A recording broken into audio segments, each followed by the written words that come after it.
I'm Harrison Graham. Here's what we got coming up on Chicago Bears Now. We have the latest injury reports for both the Bears and the Vikings as we are 4 days away from Monday Night Football. Plus, going to go through my 2025 NFC North predictions and kind of see how this division plays out. So stay tuned for that. But our Week 1 sub-battle is ongoing. This runs through the game on Monday night. We have a lead over Vikings now, 168 to 111. My guy Patrick Seatman, he has challenged us, and you guys have delivered. So if you want free and daily Bears content and want to take down the Vikings, all you got to do is subscribe today. Okay, the Bears injury report today are estimates because they practiced yesterday. It didn't practice today, so I think these are likely based on what took place in yesterday's practice at Halisol, so keep that in mind. But here's what we got. The 3 DNPs did not practice.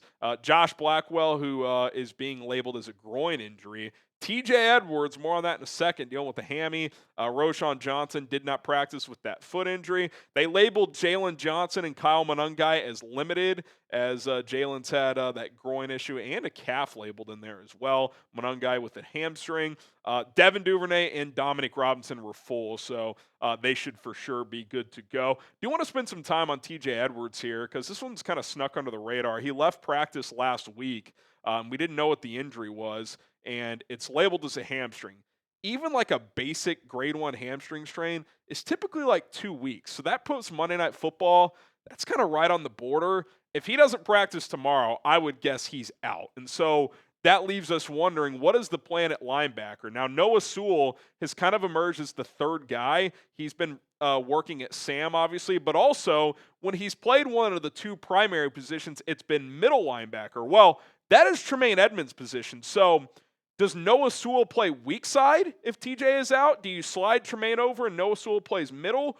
Or do you play Ruben Hippolyte at weak side, leave Noah Sewell as that third Sam linebacker where he's been working at mostly? Because Hippolyte has more speed, which is more ideal for that weak side position than a Noah Sewell, who's more of that middle linebacker type. So it's going to be very interesting to see how they kind of move the chess pieces around if TJ Edwards can't go. That would be a big blow if he can't play in this game. So keep an eye on that. I think as far as Jaylon Johnson goes, obviously the arrow's pointing up in terms of his availability. I think tomorrow will be a good indicator. Is he a full participant in Friday's practice? Saturday will be probably a lighter practice, more of a walkthrough before kind of the final preparations on Sunday. So I think tomorrow will be a big day when it comes to Jalen's status for this ball game.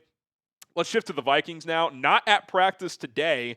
Christian Darrisaw, the left tackle, who has been healthy throughout training camp, but they've been kind of managing his workload coming off that torn ACL. And then Harrison Smith, the veteran safety. More on him in a second. But Kevin Seifert had the note, Vikings reporter, that these 2 guys were out. He also noted that Darrisaw did practice yesterday, but his short-term trajectory would be up to the medical staff and Kevin O'Connell. Obviously, the game is in 4 days. These are 2 key starters, not just like normal, like everyday starters. Like it's the blindside protector for J.J. McCarthy in his first start, and the veteran safety who kind of directs traffic defensively when it comes to Harrison Smith. Now, when it comes to Darrisaw, Ben Gosling, another Vikings reporter, may have added a little context here with him. He said Darrisaw was out there yesterday, so it's likely planned as part of his ramp-up. First injury report of the year will be out later today, which we do have here in a second, which we'll show in just a moment. But this could be one of those that, like, they don't want him practicing back-to-back days, so maybe practice Wednesday, off Thursday. He'll practice tomorrow, so we'll keep an eye on Friday's injury report. But this is how things sit at this point in time. Obviously, Darrisaw dealing with that knee. Jalen Nailor feels like he's good to go. He was a full participant there as well. Zavier Scott did not practice with an ankle. Harrison Smith with an illness. Andrew Van Ginkel was full with a neck. He missed some time in camp. And then Elijah Williams did not practice with the hamstring. I'm wondering with Harrison Smith, because they were labeling this a personal health issue. Our Vikings host said he has not practiced since August 11th. Like, does he have mono or something? Like, an illness that lingers like this, it's, it's not just like your everyday flu or cough or, COVID or whatever. Those things go away after a week. I mean, it could be long COVID, as doctors call it sometimes. You do see rare cases of that. I'm wondering if he has mono. Like, remember back in the day, Sam Darnold was out for like 6 weeks because he had a bad case of mono. So keep an eye on that. I mean, he hadn't practiced in a month. So that's certainly a notable situation here. All right, predict the score. Bears, Vikings. Who wins and what is the final score going to be in this one? My early score prediction was 24-21 Bears. I'm going to have a final score prediction before the game on Monday based on, these injury reports. I could be subject to change here, but give me your thoughts in the comment section below. All right, we got more to come, including my NFC North predictions, and the Bears did work out some players today. But first, today's show is brought to you by PrizePicks. You and I make decisions every day, but on PrizePicks, being right can get you paid. Don't miss any of the excitement this season on PrizePicks, where it's good to be right. Football is finally here, and I'm fired up for Week 1. I made some money over the college football weekend. Shout out to Josh Hoover. Also, shout out to Arch Manning for not playing that well. I was kind of not excited about what he was going to do, and I was right about that. And now I'm ready for the big boys to get going, which starts tonight. It's very easy to play PrizePicks, as you just pick more or less on stat projections on 2 to 6 player lineups. If you get your lineup right, you can win up to 2,000 times your money. PrizePicks also invented the flex play, which means you can still cash out if your lineup isn't perfect. You can double your money even if your picks don't hit. Clock is ticking. Kickoff is tonight. Take advantage right now on the deal of Dak Prescott more than half a passing yard. I've paired that with DeAndre Swift more than 68.5 rushing and receiving yards. $20 entry to win $60. That game kicks off pretty soon, so take advantage. Download the PrizePicks app today. Use code CLNS to get $50 in the lineups after you play your first $5 lineup. That is code CLNS to get $50 in the lineups after you play your first $5 lineup. It's PrizePicks. It's good to be right. Okay, grab some water here. Before we get to my NFC North predictions, the Bears worked out, quick math, 5, 6, 7, 8, 9, 11 players it looks like. And obviously we knew about Isaiah Foskey. That's the one that's going to catch all of our attention. Second-round pick from a couple years ago. Local guy out of Notre Dame. I loved him coming out, long arms, playing under Dennis Allen in New Orleans. I would like to add him to the practice squad. We'll see what happens. Rest of these guys, be honest, I don't know much about. Now, the guy, Zach Banner at the top of that list, the tackle, he has not played in the NFL since 2021. So that is certainly an interesting one. He was a backup tackle for the Steelers a few years back. So that is certainly interesting. But they worked out several players today. So keep an eye on that, including several defensive ends, which, of course, is a position we've talked about all offseason. So we'll see if they add any of those players to the practice squad or, hell, the active roster. I'd be surprised on that one, but we'll have to wait and see. Excuse me. All right. NFC North predictions. I'm going to predict how this division ends up playing out. Now, this is how it played out last year. Obviously, it was this epic race between the Lions and the Vikings. Green Bay was in it for a while before they faltered a bit. Obviously, both teams were 14-2 in Week 18, and then Detroit blasted Minnesota. Green Bay finished 11-6, and then we know what happened with the Bears. Shout out Matt Eberflus, losing 10 games in a row after starting 4-2. And then obviously beating Green Bay in that last game. So that's how it played out last year. Here's how I see it playing out this year. I do think the Lions win the division for a third straight year. I just, clearly the coaching exits, that's a real question. Ben Johnson leaves. How does that impact Jared Goff? Aaron Glenn leaves. They lose Frank Ragnow. I'm not acting like they're going to run away with this division. I don't think they or any other team will win 15 games.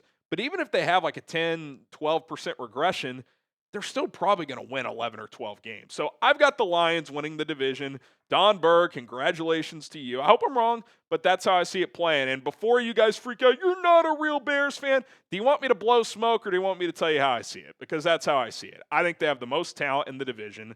If their defense just stays healthy this year, they'll be better on that side of the ball. I do think the offense will take a slight step back without Ben Johnson, but is Jared Goff and Amon-Ra St. Brown and Penei Sewell and Jahmyr Gibbs and David Montgomery, these guys just going to forget how to play football? I doubt it. They've been rolling for a while now, so I have Detroit winning the division, probably at 12-5. Okay, wild card team. I do have the Packers making the playoffs.